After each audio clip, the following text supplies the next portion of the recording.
It's going to be a mirror edge progression with a DPx fixed blade.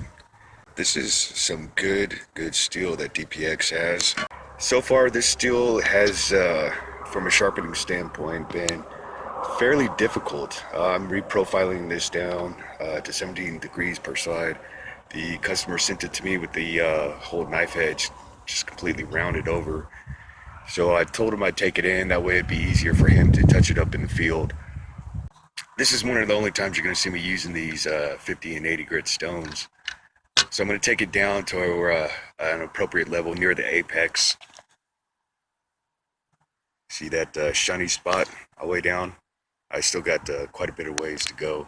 So I'm going to bring it down closer to that, flip it over, hit it with the 80s, and I'll be back to show you.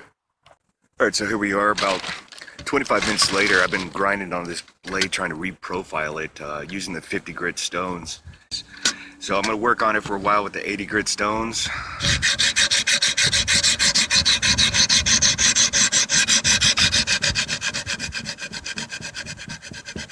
You always want to make sure to take extra care when you're getting towards the tip.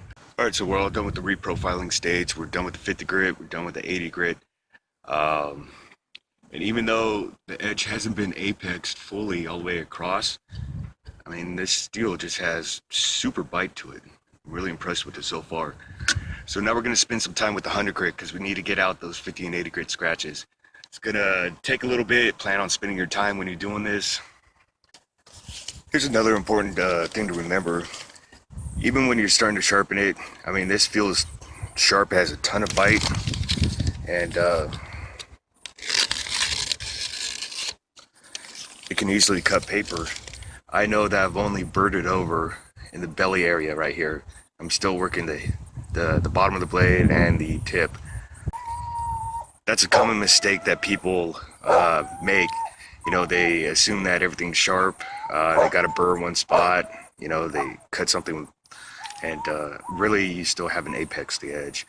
That's the number one thing that you need to remember, is that you have to apex the edge. Once the whole edge is apexed, then you can go ahead and progress your finer stones, and that's where you're going to get your hair whittling edge.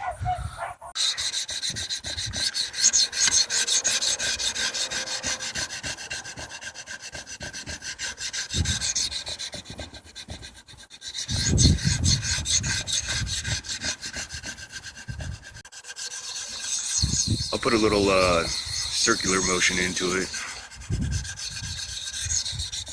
But before I move on, I always correct the scratch pattern straight up and down,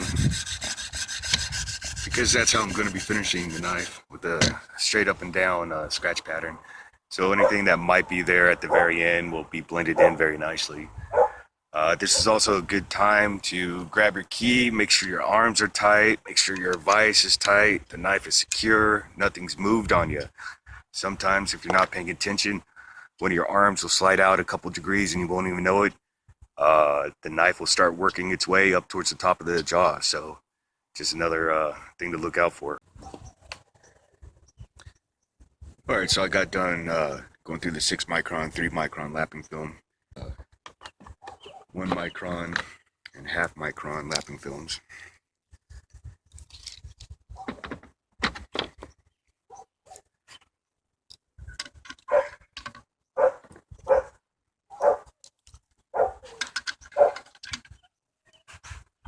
So when I'm using the lapping films, I just do a nice steady stropping motion.